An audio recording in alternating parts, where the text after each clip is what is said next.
ఇర్మియా గ్రంథము మొదటి అధ్యాయము మొదటి 3 వచనాలు కలిపి ఒక చిన్న భాగం ఉంది. ఆ భాగాన్ని చదువుకొని మనము ఈ యొక్క వాక్య ధ్యానంలోనికి వెళ్దాం. బెన్యామీను దేశమందలి అనాతోతులో కాపురమున్న యాజకులలో ఒకడై హిల్కియా కుమారుడైన ఇర్మియా వాక్యములు. ఆమోను కుమారుడైన యోషియా యూదాకు రాజయుండగా అతని ఏలుబడి 13వ సంవత్సరమున యెహోవా వాక్కు ఇర్మియాకు ప్రత్యక్షమాయెను. మరియు యోషియా కుమారుడగు యెహోయాకీము యూదాకు రాజయుండగాను, యోషియా కుమారుడగు సిద్కియా యూదాకు రాజయుండగాను అతని ఏలుబడి 11వ సంవత్సరాంతం వరకు, అనగా ఆ సంవత్సరమున 5వ నెలలో యెరూషలేము చెరదీసుకొని పోబడు వరకు ఆ వాక్కు ప్రత్యక్షమగుచుండెను. దేవునికి స్తోత్రములు. 3వ వచనంలో చివరి లైన్లో ఉన్నటువంటి మాటను నేను మళ్ళీ హైలైట్ చేసి ఇంకోసారి చదువుతున్నాను, జాగ్రత్తగా మీరు వినండి. ఇర్మియా గ్రంథము మొదటి అధ్యాయము 3వ వచనము చివరి లైన్. 5వ నెలలో యెరూషలేము చెరదీసుకొని పోబడు వరకు ఆ వాక్కు ప్రత్యక్షమగుచూ ఉండెను. మంచి బలమైనటువంటి మాట. ఈ వాక్యం కొరకు ప్రార్థన పూర్వకంగా విందాం. మా ప్రియమైన దేవా, పరలోకపు తండ్రి, నీ ఘననామమునకు స్తోత్రాలు. అయా తండ్రి, వాక్స్వరూపివి, దైవావేశము కలిగినటువంటి నీ లేఖనాన్ని మేము చదువుకున్నాము. పరిశుద్ధాత్మ దేవా, మీరు మాకు సహాయపడండి. దేవుని యొక్క మనసు ఏమిటో, ఆయన ఉద్దేశం ఏమిటో మేము గ్రహించటకు సహాయం చేయండి. మెల్లనైన మధురమైన బలమైన నీ స్వరం మాకు వినిపించి మా విశ్వాసాన్ని బలపరచండి. విశ్వాస సహితమైన ప్రార్థన మేము చేయుటకు మీరు మాకు నేర్పించండి. ఈ దినమంతటి కొరకును సిద్ధపరచండి. కృతజ్ఞతాస్తులు చెల్లించి దీని దాసుని శిలువ చాటున మరుగుపరిచి పరిశుద్ధాత్మ దేవ వృత్తాంతములతో నింపి ప్రభునామమునకు మహిమ కలిగినట్లు ఈ మాటలు అందించి మహిమ పొందమని కృతజ్ఞతాస్తులతో యేసునామమున వేడుకుంటున్నాను నా పరమ తండ్రి, ఆమేన్. ఇర్మియా గ్రంథము ఏ కాలంలో రాయబడింది, ఏ కారణాన రాయబడింది, ఏ స్థితిలో ఏ పరిస్థితిలో ఇశ్రాయేల్ ప్రజలు ఉన్నారు, రాజు ఉన్నాడు, ప్రవక్తలు ఉన్నారు, అప్పుడు దేవుడు ఇర్మియాని ఎందుకు పంపించాడు ఒక ప్రవక్తని, ఇవన్నీ కూడా నేను పంచుకుంటున్నప్పుడు నాలో చాలా ఉత్సాహం కలిగింది. ఆ ఉత్సాహం కలిగినటువంటి మాటకి కారణం ఏంటంటే 2వ అధ్యాయం 2వ వచనంలో అంటాడు, నీవు అరణ్యంలోను విత్తనములు వేయదగిన దేశములోను నీవు నన్ను వెంబడించుచు నీ యవనకాలములో నువ్వు కనపరిచినటువంటి అనురాగమును, నీ వైవాహిక ప్రేమను నేను జ్ఞాపకం చేసుకుంటున్నాను అంటున్నాడు ప్రభు. దేవునికి స్తోత్రం కలుగును గాక. అది నా మట్టుకు నేను దాన్ని అప్లై చేసుకొని ఒకసారి ఆలోచన చేస్తూ ఉంటే, ప్రభును ఇలా వెంబడించాము, 19 సంవత్సరాల వయసులో రక్షణ పొంది 30 సంవత్సరాల ఆ యవన ప్రాయం వరకు కూడా ఎలా ప్రభును వెంబడించినామో ఆ విషయాలన్నీ కూడా జ్ఞాపకం చేసుకుంటూ ఉంటే మనసు పులకరించిపోతూ ఉంది. ఆత్మను ఉత్తేజపరుస్తుంది దేవుని యొక్క వాక్యము. కాబట్టి ఇంకా నేను ప్రార్థన చేస్తున్నప్పుడు నా మనసంతా కూడా ఇర్మియా గ్రంథం వైపే మరి దేవుడు లాగుతున్నట్టుగా నాకు అనిపించింది. దేవునికి స్తోత్రములు. అందుకే ఈ మొదటి అధ్యాయం మొదటి 3 వచనాలను నేను ఒక ఇంట్రడక్షన్ లాగా ప్రస్తుతమైతే నేను మన ధ్యానంలోకి తీసుకెళ్తున్నాను. కానీ దేవుని చిత్తమైతే మరి ప్రతి దినము ఇర్మియా గ్రంథాన్ని ధ్యానించాలనే ఒక ఆలోచన వస్తూ ఉంది. మీరు కూడా ప్రార్థన చేయండి. మంచిది ఏదేమైనప్పటికీ ప్రస్తుతము ఈ మొదటి భాగము దీన్ని ఒక మాటలో ఈరోజు ధ్యానం చేసుకుందాం. దేవుని నడిపింపు చిత్తం ఉంటే కంటిన్యూ చేద్దాం. అయితే ఈ 3 వచనాల్లో ఏం రాయబడింది, ఏందంత పెద్ద, దీని గురించి ధ్యానం చేయాల్సినటువంటి విషయాలు ఏమున్నాయి అనే ఆలోచనలు బహుశా మీకే కాదు నాకే కలిగింది. ఏంటో ఏముంది దీనిలో, ఇంట్రడక్షన్ ఉంది. అంటే ఎవరు రాశారు, అసలు ఈ ఇర్మియా ప్రవక్త ఎవరు, ఎందుకు ఇర్మియాను దేవుడు ప్రేరేపించాడు, ఏ కాలంలో ఎవరు రాజు అయినప్పుడు దేవుడు తన వాక్కును ఇర్మియాకు అనుగ్రహించాడు అనే విషయాన్ని మాత్రమే చిన్న ఇంట్రడక్షన్ ఉంటుంది. ఇందులో ఏంటి ఈరోజు ధ్యానం చేయడానికి అనేది అంటే, ఒక మాట నన్ను చాలా ఆకర్షించింది, ఒక ఆలోచన నన్ను దేవుని యొక్క ప్రేమ ఎంత గొప్పదో అది తెలియపరుస్తూ వచ్చింది. ఆ ఆలోచన ఏంటనంటే, చూడండి 2వ వచనంలో అంటాడు, యోషియా రాజు యొక్క ఏలుబడిలో 13వ సంవత్సరమున యెహోవా వాక్కు ఇర్మియాకు ప్రత్యక్షమాయెను. పాస్ట్ టెన్స్, ఆల్రెడీ ప్రత్యక్షమైపోయింది దేవుని యొక్క వాక్కు, అది పాస్ట్ జరిగిపోయింది. కానీ 3వ వచనం చివరి లైన్లో ఎలా ముగించాడంటే, ఆ వాక్కు ప్రత్యక్షమగుచూ ఉండెను అనే మాట నన్ను చాలా ఆకర్షింపజేసింది. దీంట్లో దేవుని యొక్క ప్రేమ, దేవుని యొక్క దీర్ఘశాంతము, దేవుని యొక్క ఓర్పు, సహనము ఇందులో కనబడుతుంది ప్రియులరా. అనేక ప్రసంగాలు మనం విన్నాం. దేవుని యొక్క ఓర్పు, సహనము, ప్రేమ, ఆయన దీర్ఘశాంతము గలవాడని మనకు తెలిసిన విషయమే. కానీ సమయ సందర్భాన్ని బట్టి దాన్ని ధ్యానం చేస్తూ ఉంటే నిజంగా మన దేవుడు మనం ఇంకా అర్థం చేసుకోలేకపోతున్నామేమో అన్న సందేహం నాకే కలుగుతూ ఉంది. ప్రియులారా, ఇది ఎప్పటికీ మనం సబ్కాన్షియస్ మైండ్లో పెట్టుకోవాలి. ఏంటో తెలుసా? దేవుడు ఆయన ప్రేమ చేత మనల్ని వెంటాడుతూనే ఉన్నాడు అని చెప్పడానికి ఓవరాల్గా బైబిల్ అవుట్లైన్ మనం ఆదికాండం 1వ అధ్యాయం నుండి ప్రకటన గ్రంథం చివరి వరకు కూడా ఓవరాల్గా అవుట్లైన్గా తీసుకుంటే దేవుడు ఆ మొదటి దినము నుండి నేటి వరకు కూడా అదే పనిలో ఉన్నాడు. ఏ పనిలో ఉన్నాడో తెలుసా? ఆయన తన వాక్కును ప్రత్యక్షమగునట్లుగా చేస్తూనే ఉన్నాడు. ఈ రోజు వరకు కూడా తన ప్రజలు తన వైపు తిరుగుతారేమని దినమెల్లా తన చేతులు చాచి ఎదురు చూస్తున్నాడని దేవుని వాక్యంలో రాయబడింది. సో దేవుని నామానికి స్తోత్రాలు కలుగును గాక. ఇర్మియా కాలము, ఆ పరిస్థితులు ఎంతో ఘోరమైనవని నేను నిన్న మొన్న కూడా చెప్పాను. అలాంటి పరిస్థితులు కూడా దేవుడు ఏందంటండి, ఆయన వాక్యం ప్రత్యక్షమాయను, ఆ వాక్కు ప్రత్యక్షమగుచూ ఉండెను. అంటే పాస్ట్ టెన్స్ కాదు, ప్రజెంట్ టెన్స్ కూడా కాదు, అది ఫ్యూచర్ టెన్స్ కూడా ఉపయోగిస్తూ అది ప్రత్యక్షమగుచూ ఉండెను. అంటే ఇంకా నాకు అర్థమవుతున్న విషయం ఏంటంటే there is no end, it will not going to be end. అంటే దేవుని యొక్క మాట ఆయన మనకు అందించడం అనేది అది ఇంకా ఆగదు, అది కంటిన్యూషన్ అవుతూనే ఉంటుంది. ఎంతవరకు అంటే ఎంతవరకైతే ఆయన ప్రజలు ఆయన వైపు తిరుగుతారు. దేవుని నామానికి స్తోత్రాలు కలుగును గాక. చూడండి, ఆదికాండము 1వ అధ్యాయంలో మనం గమనిస్తాం ఏంటంటే, దేవుడు భూమి ఆకాశములను సృజించెను, భూమి నిరాకారముగాను శూన్యముగాను ఉండెను, దేవుని ఆత్మ జలములపై అల్లాడుచుండెను అనే వాక్యం రాయబడింది. ఈ మాట అక్కడి నుంచి మనం తీసుకోవాలి. జలములపై దేవుని ఆత్మ అల్లాడుతూ ఉంది అనే మాట. అంటే అల్లాడడం ఏంటి? జలములపై దేవుని యొక్క ఆత్మ అల్లాడడం అంటే ఏంటి?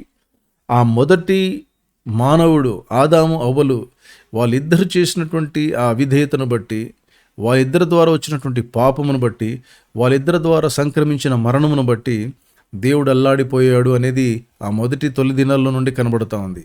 అప్పుడే దేవుడు ఆదామా అని గట్టిగా కేకలేశాడు. ఆ ఏదైనా తోటలో ఆదామా అని గట్టిగా కేకలేయడంలో మతలబ్ ఏంటి, మీనింగ్ ఏంటో తెలుసా? అంటే ఏదో ఒక పెద్ద ఘోరం జరిగిపోయింది అక్కడ. దేవుడు ఆదామును పిలిచినప్పుడు చెట్ల పొదలలో నేను దాక్కొని ఉన్నాను అని భయపడ్డాడు. అక్కడ దేవుని యొక్క ఆవేదన కనబడుతుంది. ఆ క్షణము మొదలుకొని క్రొత్త నిబంధన గ్రంథం వరకు కూడా యేసుక్రీస్తు ప్రభువుగా శరీరాన్ని దాల్చుకొనిచ్చినటువంటి ఆ ఆత్మస్వరూపైన దేవుడు, ఆయన మన కొరకు రక్తం కార్చి ప్రాణం పెట్టి మరణించి 3వ రోజున తిరిగి లేచాడు. ఆయన చేతులు చాచి మనకు రక్షణ అనుగ్రహించినాడు. నా ప్రియమైన సోదరి సోదరులారా, ఇది అవుట్లైన్గా చెప్పాలంటే దేవుడు తన ప్రేమ తన చేతులు చాచి మరీ మన పట్ల వ్యక్తపరుస్తూ ఉన్నాడని చెప్పుకోవడానికి ఎలాంటి డౌట్ లేదు. వాక్ త్రూ ద బైబిల్ లాగా ఒకవేళ థింక్ చేస్తే ఆదికాండం, నిర్గమకాండం, లేవియకాండం, సంఖ్యాకాండం, ద్వితీయోపదేశకాండం మొదలుకొని ఆ చరిత్రలన్నీ కూడా మనకు బాగా తెలుసు. ఎక్కడి నుంచి ఆదామవుల చరిత్ర, తర్వాత నోహువు తర్వాత మరి అబ్రహాం, ఇస్సాకు, యాకోబుల తర్వాత యోసేపు వరకు ఆదికాండం ముగించబడుతుంది. తర్వాత నిర్గమకాండము ఇశ్రాయేలు చరిత్ర మోషే పుట్టిన తర్వాత ప్రారంభమవుతుంది. అదంతా కూడా మనం అబ్జర్వ్ చేస్తే దేవుడు వారి మూలుగులను విన్నాడు, దేవుడు వారి యొక్క మొరను విన్నాడు, మోషేను పంపించాడు విడిపించడానికని మనం ఇశ్రాయేలీయుల చరిత్ర ప్రారంభం చూస్తాం. సో దీన్ని బట్టి చూసారా, దేవుడు ఎంత ఆయా కాలాల్లో ఆయా తరాలలో ఒక్కొక్క ప్రవక్తని, చిన్న ప్రవక్తలు మొదలుకొని పెద్ద ప్రవక్తలందరినీ కూడా ఆయా కాలంలో ఉన్న ఇశ్రాయేల్ ప్రజలకు అప్రోచ్ అవుతూ వచ్చాడు. ఆయన దేవుని వైపు తిరగాలని వార్నింగ్ ఇచ్చుకుంటూ వచ్చాడు. ప్రత్యేకంగా యోనా గ్రంథంలో చూస్తాం దేవుని యొక్క అత్యంత కృప ఎంత గొప్పదో, నినివే పట్టణం గురించి దేవుని యొక్క ప్రేమ ఎంత గొప్పదో బయలుపరుస్తాడు తన ప్రవక్తకి. అక్కడ ఉన్నటువంటి మాట ఏంటనంటే, యోనా, ఈరోజు ఉండి రేపు ఎండిపోయే ఒక చెట్టు విషయంలో నేను అంత బాధపడుతున్నావే, ఇశ్రాయేలు ప్రజల విషయంలో నేనెంత బాధపడాలి అని, ఇది న్యాయం కాదా అని చెప్పి ఆ నినివే పట్టణ ప్రజల పాపాన్ని ఆ రోజుల్లో క్షమించాడు. ఆ విధంగా ఒక్కొక్క తరంలో ఒక్కొక్క యుగంలో నన్ను అడిగితే నేటి వరకు కూడా, ఈ రోజు వరకు కూడా 2024లో ఈ 21st సెంచరీలో ఉన్నటువంటి మన జీవితాల్లో కూడా, ఈ తరంలో కూడా అదే ప్రేమ తగ్గలేదు అని నేను అంటాను. దానికి ఉదాహరణ, దానికి కారణం ఏంటి తెలుసా? నువ్వు, నేనే. అవును ప్రియులారా, ఈ మాటలు వింటున్నటువంటి నువ్వు, ఈ మాటలు వింటున్నటువంటి నేనే దీనికి రుజువు, సాక్ష్యం ఏంటి తెలుసా? మన జీవితాల్లో కూడా అనేక సార్లు దేవుని మర్చిపోయాం, మనం అనేక సార్లు దేవుని విడిచిపెట్టాం, అనేక సార్లు దేవునికి పెడిచేయి పెట్టాము, అనేక సార్లు దేవునికి అవిధేయత చూపించాము. అప్పుడు దేవుడు ఏం చేస్తూ ఉన్నాడండి? సంఘము ద్వారా, సేవకుల ద్వారా, వాక్యం ద్వారా ఆయన తన వాక్కు మనకు అందిస్తూనే ఉన్నాడు. ఆ వాక్యం యాకోబుకు అందించాడని కీర్తనలో మనం చూస్తాం.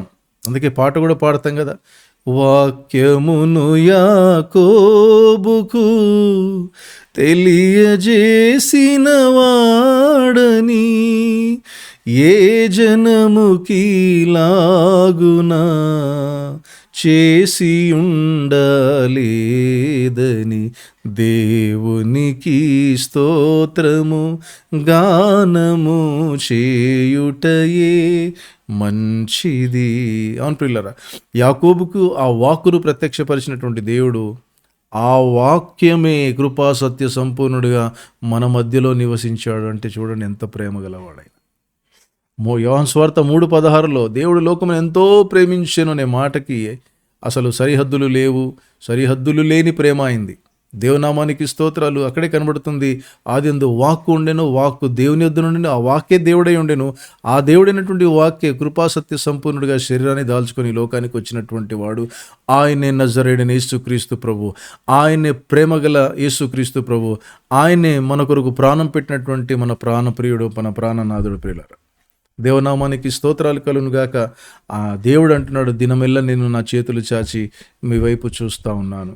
నిజంగా ఆ వాక్కు ప్రత్యక్షమగడం ఆగిపోయి ఉంటే ఏంటి పరిస్థితి? ఆ వాక్కు ప్రత్యక్షమైపోయి ఆగిపోవడం అంటూ జరిగితే ఏంటి పరిస్థితి? ఇంకా ఆ వాక్కు మనల్ని దర్శించకపోతే, దేవుని వాక్కు మనల్ని లేకపోతే నిజంగా ఆదరణ లేదు, మనకు నిజమైన ఆదరణ ఉండదు.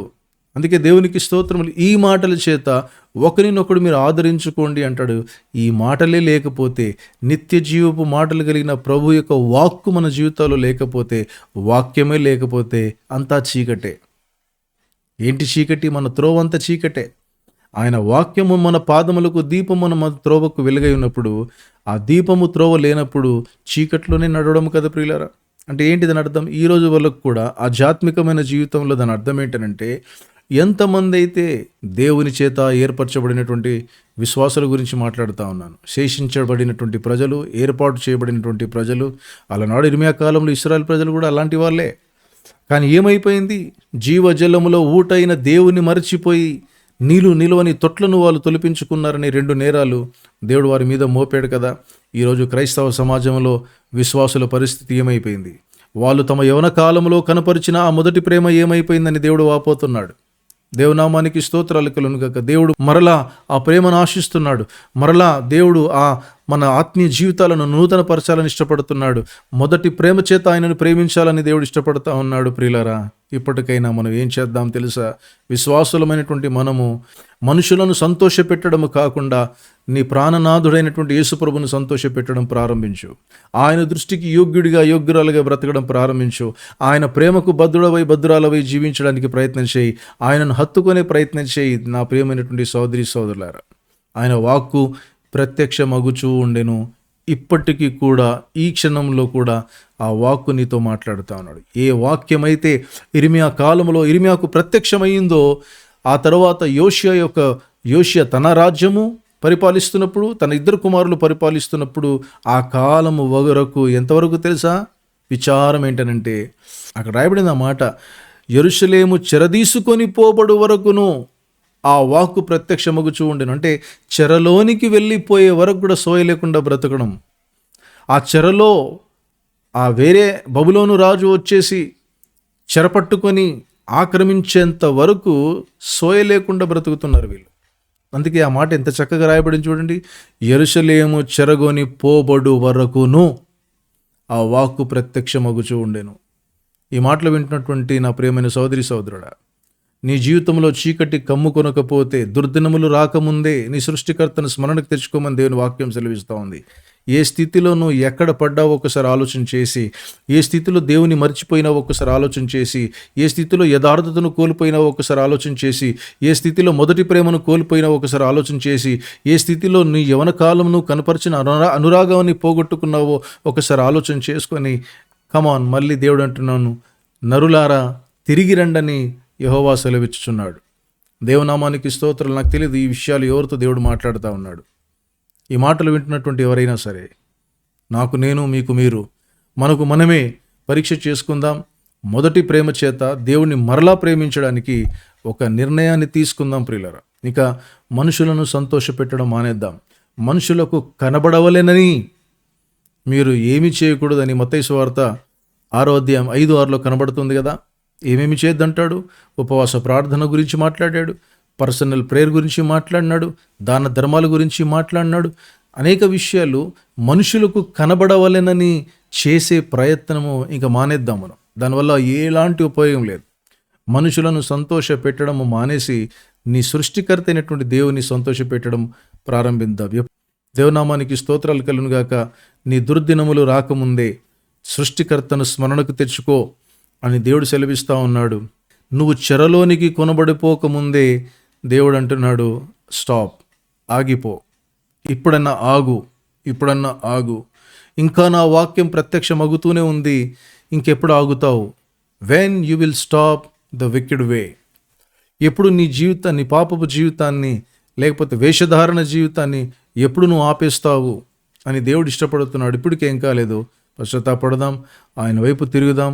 ఆయన ఎలాంటి వాడంటే, తప్పిపోయిన కుమారుడు తిరిగి వస్తూ ఉంటే ఆయన చేతులు చాచి మరి కౌగిలించుకున్నాడు, ముద్దాడాడు. అంత మాత్రమే కాదు, పనివారిలో ఒక పనివానిగా, కూలివాడిగా నేను ఉంటాను అనుకున్నాడు. అలా ఉంటే చాలు అనుకున్నాడు. కానీ ప్రశస్త వస్త్రాలు తొడిగించాడు, ఉంగరం తొడిగించాడు, కాళ్ళకు చెప్పులు కూడా తొడిగించాడు. ఇది ఉన్నతమైన, శ్రేష్టమైన ఆత్మీయ స్థితి, ఉన్నతమైనటువంటి జీవితాన్ని అప్పుడు భౌతికంగా కూడా ఇస్తాడు.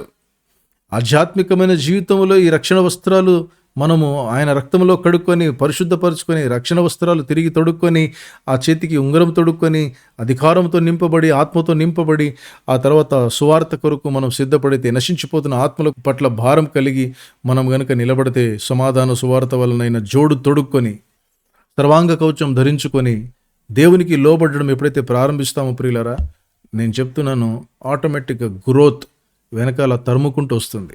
మన దేవుడు నమ్మదగినవాడు. ఆయన మాటలు వేస్ట్ మాటలు కావు, లేదా ఆయన మాటలు ఉత్త మాటలు కావు ప్రియులారా. చాలా స్పష్టంగా చెప్పినాడు, నా నీతిని, నా రాజ్యాన్ని మొదట వెతకండి, మీకు ఇస్తాను కావాల్సినవి. అంత మాత్రమే కాదు, ఆత్మలో వర్ధిల్లుచున్న ప్రకారం నేను అన్ని విషయాలు మీరు వర్ధిల్తారని వాగ్దానం చేశాడే. మనకి ఇంకేం కావాలి? ఆ మాటల్ని గట్టిగా పట్టుకొని ప్రభు వైపు తిరిగి మన జీవితాల్ని సరి చేసుకొని ఆ వాక్కుతో నింపబడదాం, ఆ వాక్యంతో నింపబడదాము. ఆ వాక్యము క్రొత్త ద్రాక్షారసము పైకి పొర్లి పొంగేటట్టుగా చేస్తాడు. ఆ క్రొత్తదనము, ఆ సంతృప్తి, ఆ శాంతి, సమాధానాన్ని తిరిగి పొందుకుందాం. దేవుని సంతోషపెడదాం. దేవునితో పాటు మనతో పాటు ఆయన అన్యోన్య సహవాసం గలవారమై మనం ముందుకు సాగుదాం. ఇట్టి కృపా భాగ్యము దేవుడు మనకందరికీ అనుగ్రహించునుగాక. Amen, amen.